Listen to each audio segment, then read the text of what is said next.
remind them about the CRM.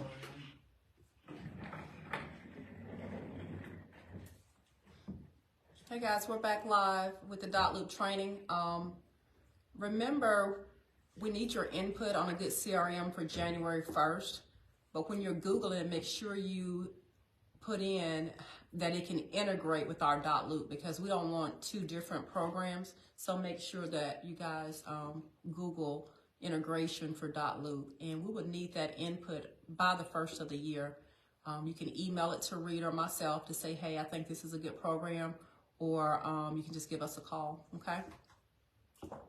Good luck, guys. Thank you. Can you bring this to me here? It's going to be on the printer. Okay.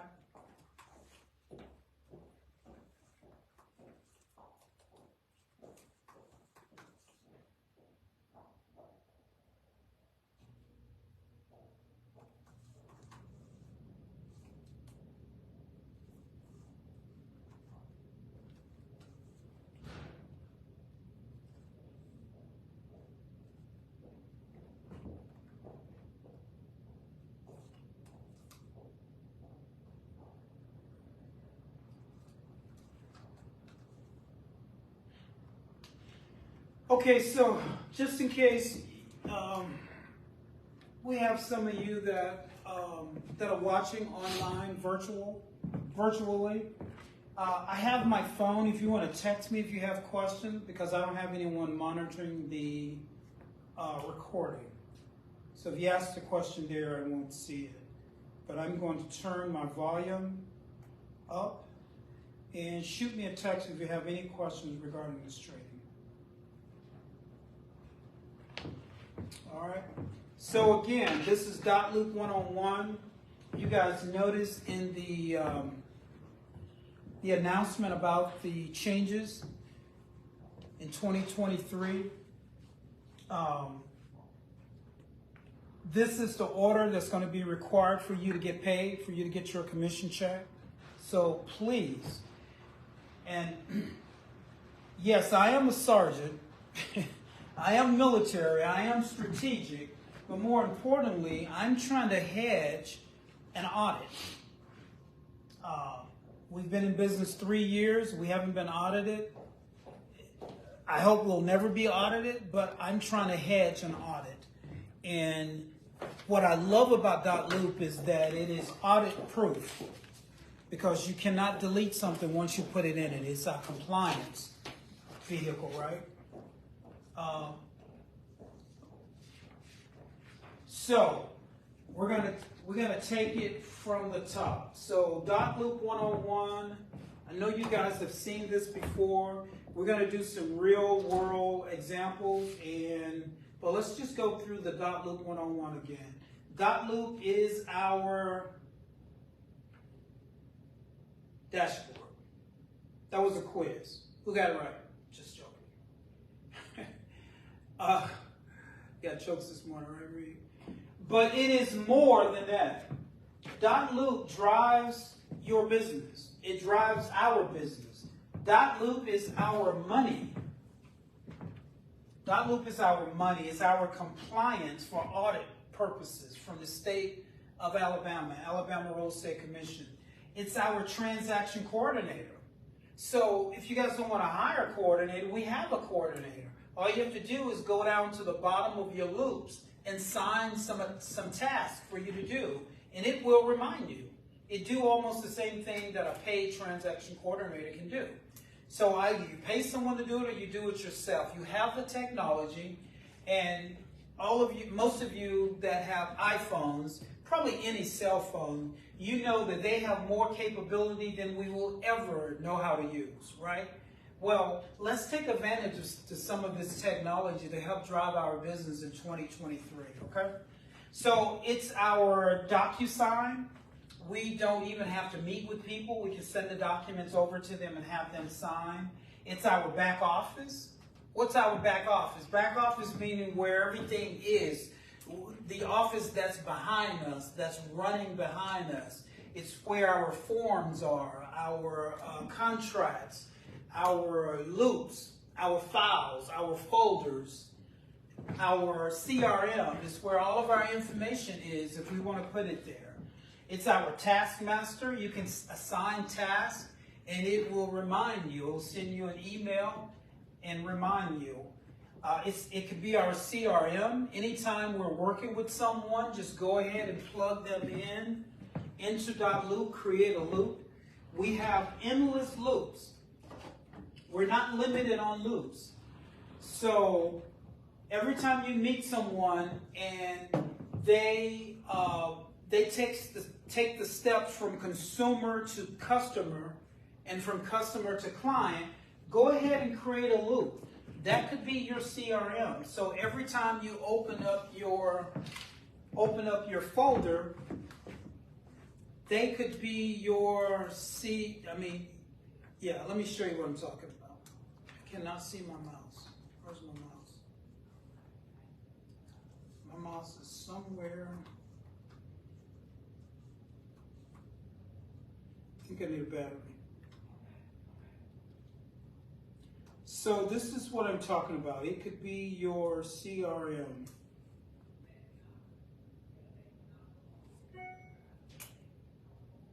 So when you click on your loops, that's basically your CRM.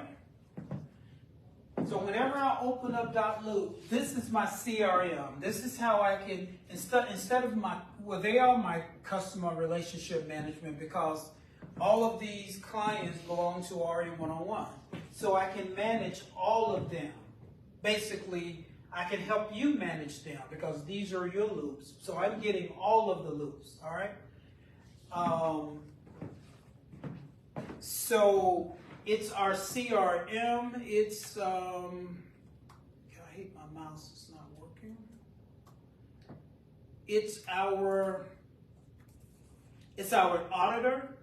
We can prepare for an audit. It's our storage. Store all of your people in your loops, your CRM. And again, it's our task master. So let's look at the simplification of dotloop. All you have to do is click Add Loop. I know all of you guys know it, but I'm going to go through it again because we've got to get it right, guys.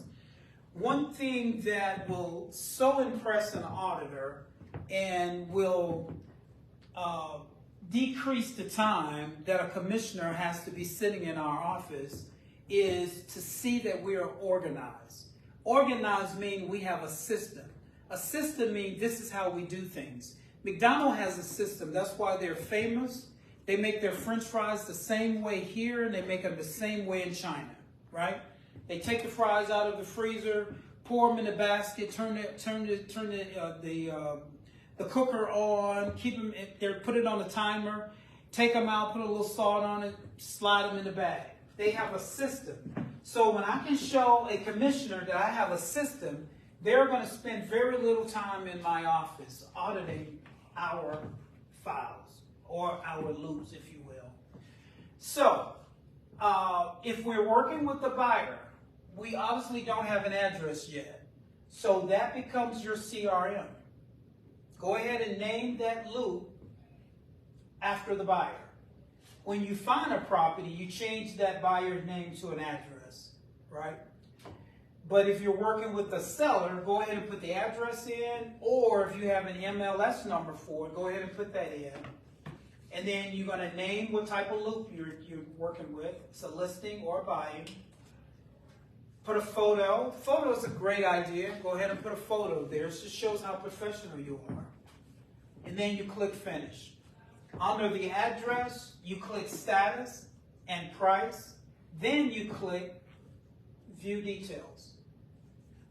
The status for a named CRM would be in progress because you don't have it yet. If it's a listing, it's in progress until it's signed, right? So after you click View Details, you scroll down to the bottom and you go to your people. You enter all of the people that will be involved in that transaction. All of the people that you'll be sending emails to for DocuSigning. That's what we need to put there. If you're only working with a buyer right now, just go ahead and put that buyer name. If it's 2 of them, you need 2 separate email addresses. If you're working with the lender for that particular buyer, go ahead and put the lender there and their email address. If you change lender, put the other lender there. It's okay if both of them are there. I don't care. Or you can take one out. It doesn't matter. Just put the information there so when you're sending information, it's already there. You don't have to go searching for it or going through some other changes to do it. Going out of dotloop into your email and all of that. Dotloop is very valuable tool, and we need to take advantage of it, guys. Trust me. If you've decided, if it's a listing, go ahead and put both of the sellers there. Whatever information or whatever person that's going to receive an email that may need to sign documents or just to view the documents, you need to put them under the people. And then you've got financials. Financials are very important for you getting paid. There are only 9 entries. Only 9. I'm not asking for you guys to go and do everything. I don't need all the property information, all that stuff. No. When you click view details, there are only 2 sections that are required by RE101. People and financials. I need to know the financials. Every entry, make all 9 of those entries. Those entries includes the commission, the earnest money, and who's holding the earnest money. That's important. I need to know that for audit purposes, and I just need to know it, period, as the broker. All right? Make my job easier, guys. Please. Okay, so we've got that. When you create a loop, it should create with 3 folders. If you're creating a buyer's loop or a buy-in loop, it should create a folder buying docs, contract docs, and closed docs, right? If you're creating a selling or listing loop, it'll say listing docs, contract docs, and closing docs. The buying docs are all docs prior to an executed contract. So what does that mean? The same thing with the listing. All docs prior to an executed contract. So once you get an executed contract, in whichever one of these you're representing, you're done with the buying docs. Now you are here at the contract docs. You're done. Go ahead and minimize that by clicking on buying docs or listing docs. And you can minimize that. So you're done. Now you're here at the contract docs. And you're going to work all of the transaction in your contract docs until you get the CD or anything regarding closing. They'll go in your closing close files, your commission check and all of that. So you're here now. All docs after, to include executed contract, after executed contract. All right? All right. And then, of course, your closing closed docs. All docs prior to an executed contract. That is not correct. Should be all docs prior to an executed contract. That's not correct. Disregard that. I'll make a correction on that. Closing docs will be your HUD statement, your 3-day, your closing docs, and your commission check. And the broker's demand will be found in this file. When it's tax season, and I need to send you guys a 1098, 1099, this is where I go to look for what you guys have earned in commission. I'll go here and pull up your broker's demand. So if your file doesn't have a broker's demand in it, number one, you need to let me know because I haven't computed all of your income for that tax season. So you guys need to help monitor your files and make sure they're in compliance for not only the state, AREX, but in compliance for the feds as well.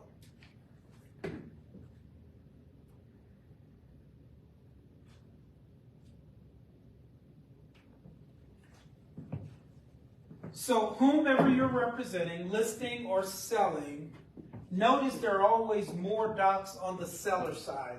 Most of these docs will come preloaded, and you can archive them, get them out of the way, so you'll only know the documents that you're working with. If you go to the 3 dots to the right of that particular document, you'll see where you can archive them and get them out of your way. I wouldn't archive them right away. I would wait until I knew if I needed a lead-based paint or not. But it's going to come preloaded with the purchase agreement. You're going to add a buyer's net sheet, obviously. It's going to come preloaded with the earnest money receipt. I don't really need that.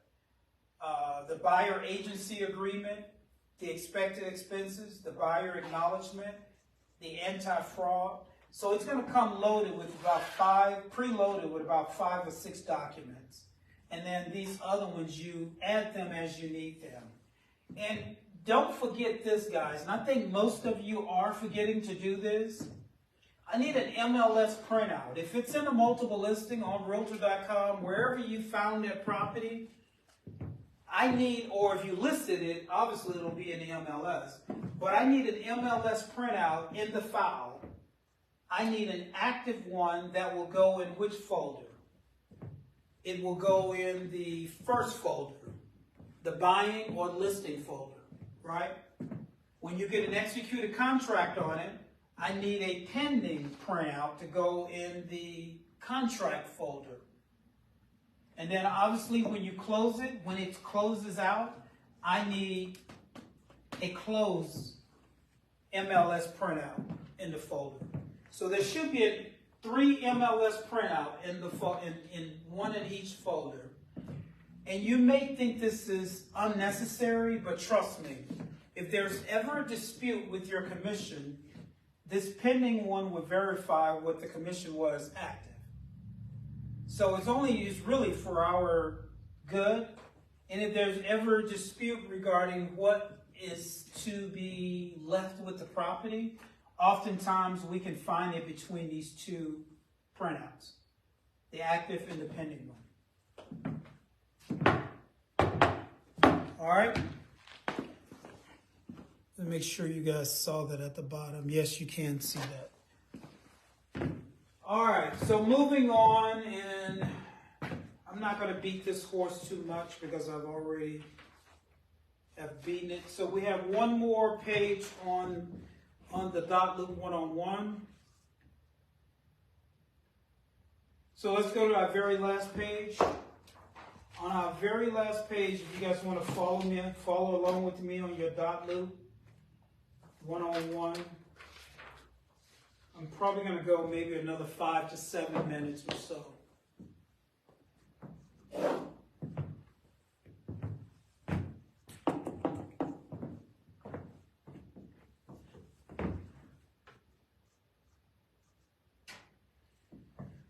going to minimize that just to make sure all of it is showing on the page.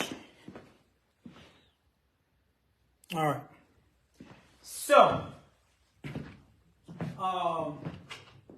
the loops are basically a file.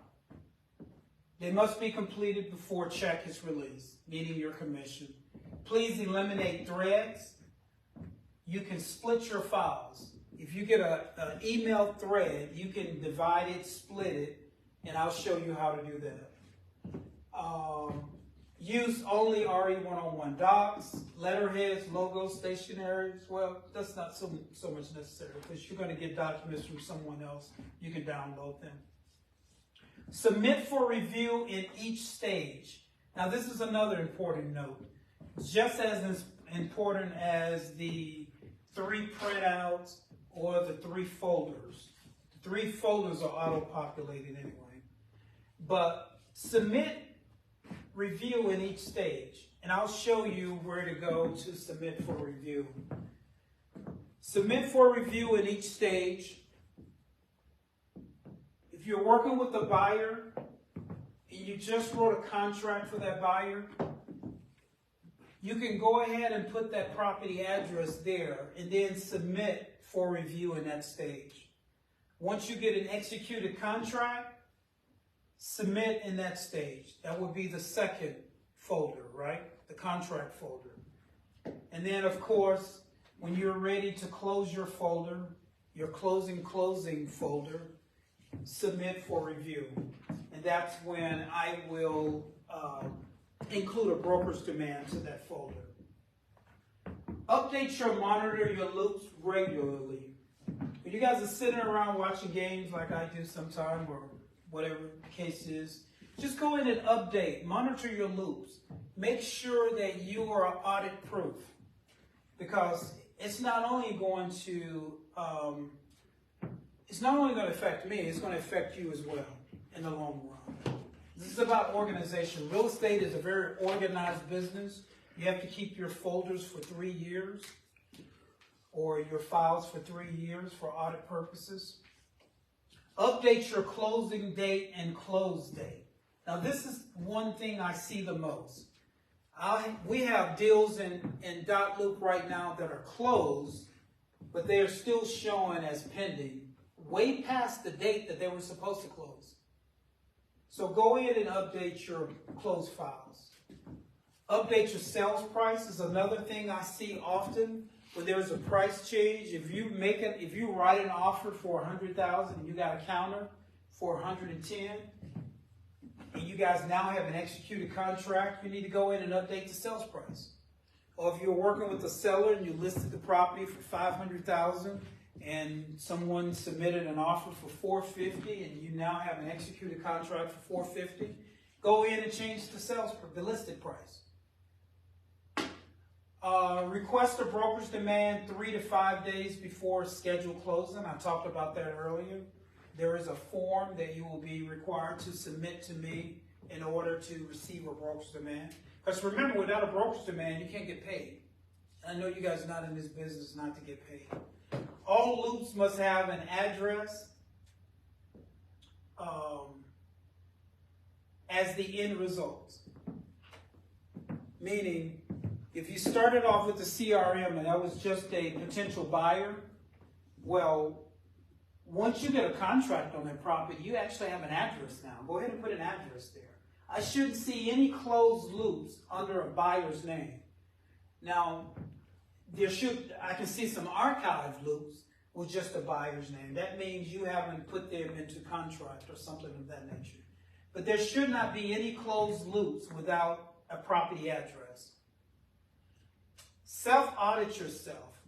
Please go in and clean up your files now before we enter the new year. Because if I have to go in and clean up all of the loops, I have hundreds of loops to monitor. Most of you only have tens. It is much easier for you to go in and assist me, help me, by going in, monitoring your loops, cleaning up your loops. Because if I'm audited and I found a problem, or I'm going through to prepare for my audit, and I'm finding constant problems and loops, I'm going to hire a transaction coordinator to go through and clean up those loops. And then I'm just going to back charge you for it. So let's not get to that, please. Because none of us really have the time to go back and fix something. So if we do it right, we don't have to worry about fixing it. Everyone makes mistakes. That's okay. I'm just talking about constant problems in your loops, consistent problems like the date, closing, whether it's closed or not, whether you put your executed contract in folder 1 versus folder 2. Folder 2 is your contract folder. That means you have a contract, right? So help me out, guys, on that, all right? All right, done with that. So I wanted to talk about these to show you a couple of things here. So let's go into a loop.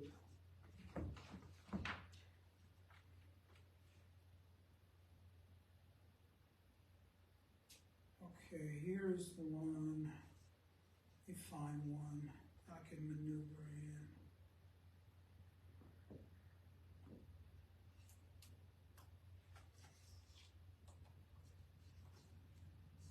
Open system. All right. So I mentioned earlier that we can, that's not a good one to use. Where is it?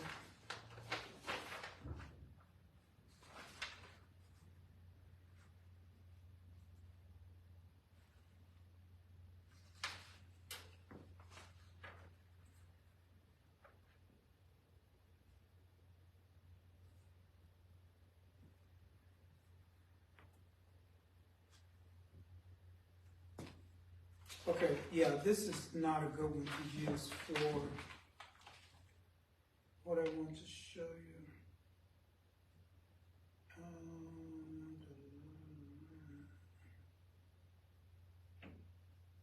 Let's use, this is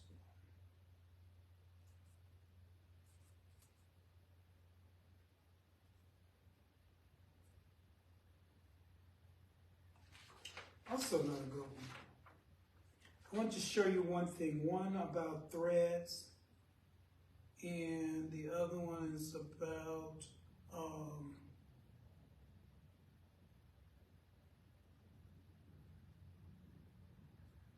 review stages.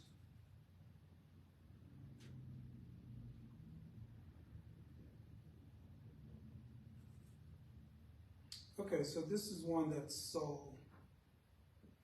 Yeah. So, submit for review is right here at the top right. When you click on submit for review, notice those 3 folders will open. So if you just check the one that you want reviewed, review in each stage. Review in the buying stage if you're working with a buyer. Review after you get an executed contract in the contract document stage. And then review in the closing close stage. And this is the one I will add the broker's demand to. All right, that's that. And now when it comes to threads. So let's say we want to add something to this buying document side. We will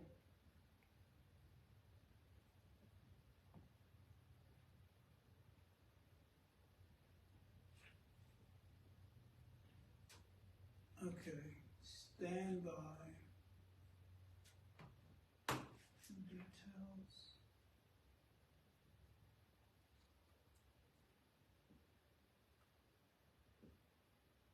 Okay, when you're in a document or you're bringing documents in, you can bring in the whole thread.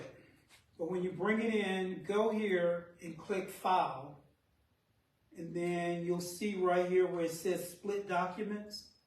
It'll let you separate that spread. So if you're bringing in a contract with just 10 pages and then 10 other separate pages, then you'll be able to go in and separate that by, it'll let you separate it by document 1 through 10, and you can name it contract. Document 11, agency agreement. Document 12, etc., etc., etc. Okay? That helps me for audit purposes and when I'm doing a broker's review. Because if you put in a thread, I typically only notice the first document. So if it's a 10-page contract with another 5 documents attached to it, I may not even know those documents in the file. And I'll send you a note saying that you're missing agency, you're missing this, you're missing that, when they were all attached to a thread. Also, for audit purposes, if I'm audited, I'm sitting down with an auditor and an auditor tell me to go into a file and show him this or that, I may miss that because I only saw this and it was attached. That was attached to this. If that makes sense. You guys get my point. All right, guys. So that's all I have for you guys today. Dotloop 101. Again, please monitor your loops. Please help me to stay in compliance. And I think that's all I have with dotloop. Let me think about any other problem we're having. So remember, you got your templates here. Just about any template you want, you can find it here.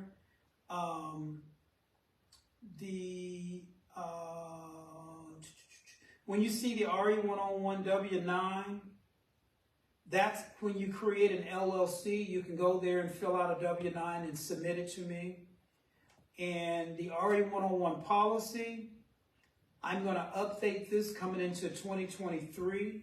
The RE101 policy manual. All of you have this in your own personal loop when you sign on with the company.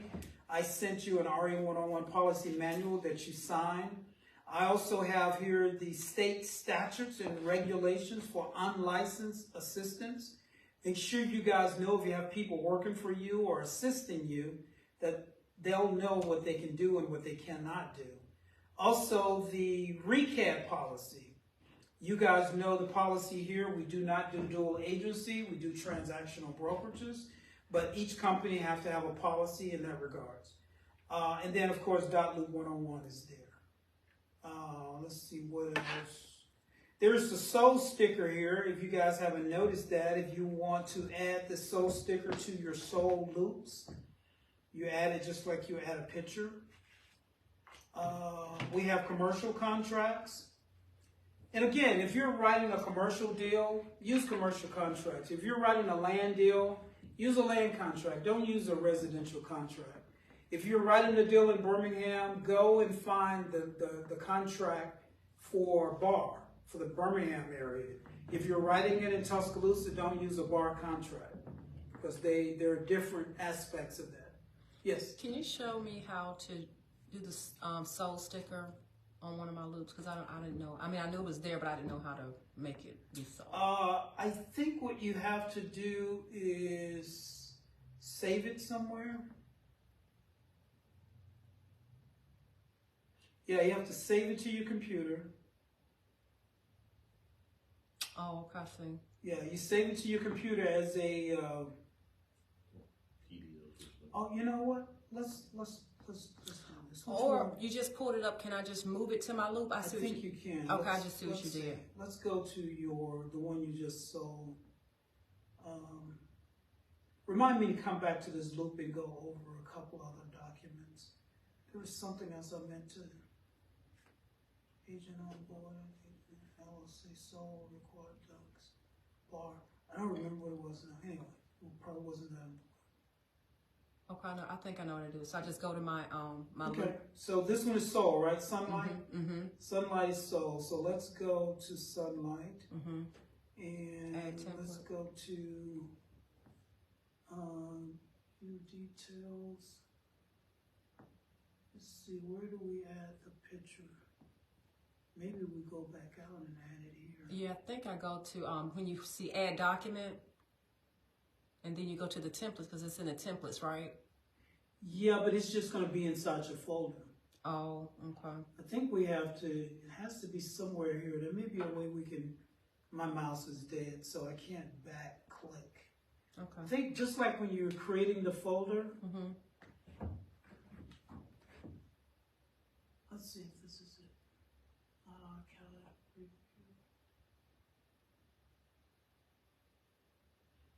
Yeah, I'll figure it out. I think you have to back click.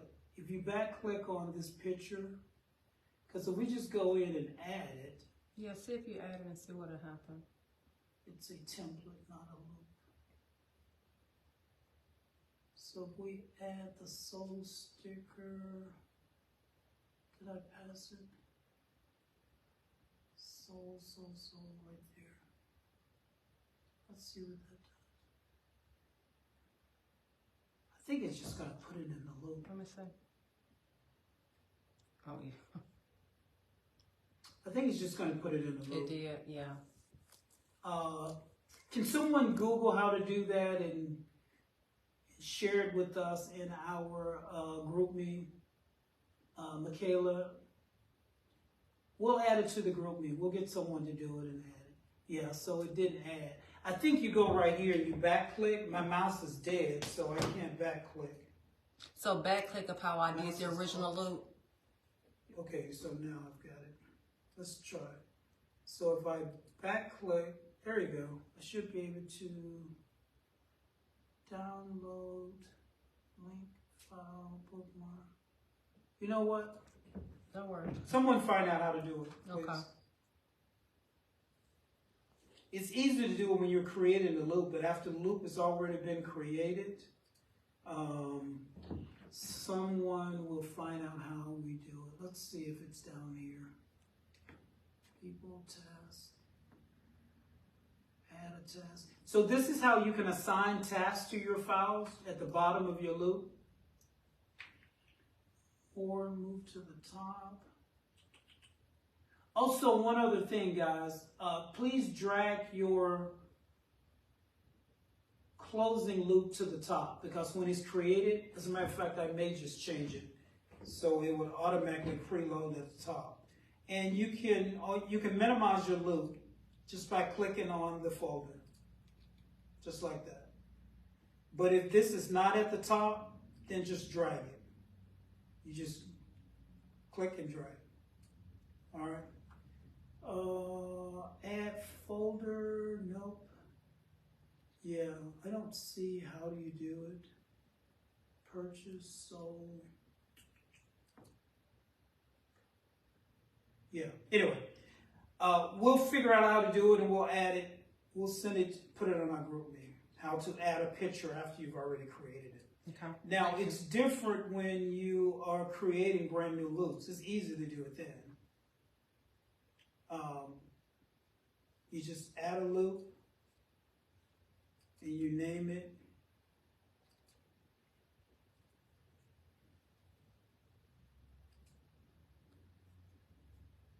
Test loop. 101. Continue. Then we're going to choose a template. This will be a listing template. Typically the only ones you'll need a picture for, right? And then you just hit upload photo. And where is that loop? Yeah, so we would have already had that sold sticker on our computer somewhere, all right? I think these are the only pictures you can put into dotloop. Typically, you can only put a PDF in dotloop, but you can actually put a picture here, all right? All right, anyway, I think that's all, guys. Thank you for your patience, and happy Thanksgiving.